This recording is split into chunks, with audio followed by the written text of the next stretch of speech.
video? Have you had a chance to watch the video? Oh, great. Wel, heddiw, rydyn ni'n mynd i greu poster. Rydyn ni'n mynd i greu fi ar y bwrdd gwyn. Gallwch chi wneud i chi ar bapur am hwnna'n great. Today we're going to create a poster.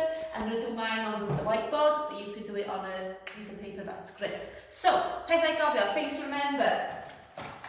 Dwi eisiau gwneud fy poster i yn lliwgar, felly mae gen i llawer o fideo gwahanol o fan hyn. Hefyd, dwi eisiau meddwl am lun o rhywbeth dwi'n ystyried yn rhywbeth positif. Falle allwch chi gael enfys, falle allwch chi gael unicorn, neu dwi'n mynd i wneud blodyn. I'm going to make my own flower, cos dwi'n hoffi blodau lot. Felly, dyma fy mlodyn i, dyma fy mlodyn positif i, okay? Felly, so dwi'n mynd i gychwyn gyda canol y flodyn. Mae'n mynd i fod yn oren. A wedyn, dwi'n mynd i greu petalau amryliad. Felly, dwi'n mynd i gychwyn gyda un petal glas. Dwi yna mynd i wneud petal cwch.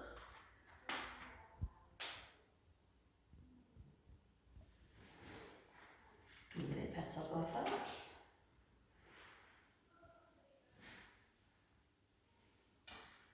Coch. Ni'n gallu gweld, dwi'n dechrau creu patrwm y batrwm yna. Glas.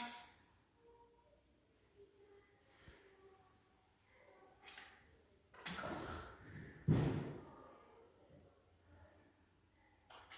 Hyfryd. Nesaf, dwi'n mynd i greu y coesyn.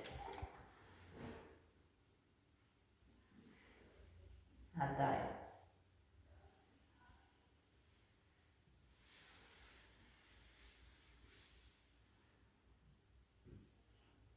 Dyma ni. Rydw i'n eitha hapus gyda hwnna, a yn ei mi deimlo'n positif.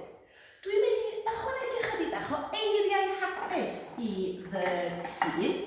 Felly, dwi'n mynd i ysgrifennu ambell i air yn y petalau. Allwch chi wneud hyn os chi eisiau, you can do this as well if you want. Felly, dwi'n mynd i feddwl beth sy'n ei fi deimlo'n positif. Y gair hapus. Hy. A. Hy. I. S. Hapus. Beth arall? Ffrind. Achos rydych chi'n ffrindiau gwych i'ch gilydd.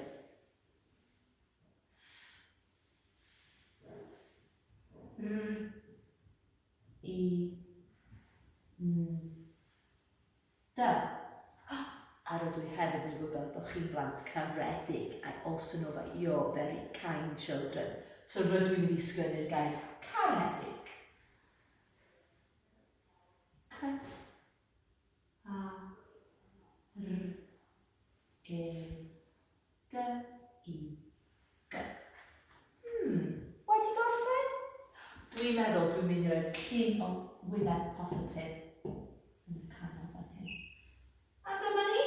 Dwi'n eitha hapus gyda hwnna. Dwi'n gobeithio bod hwnna'n eich chi deimlo'n positif. Dwi'n gobeithio bod hwnna'n ei ddisgrifio fi deimlo'n positif hefyd. Felly, dyma ni'r dasg. Pob lwc.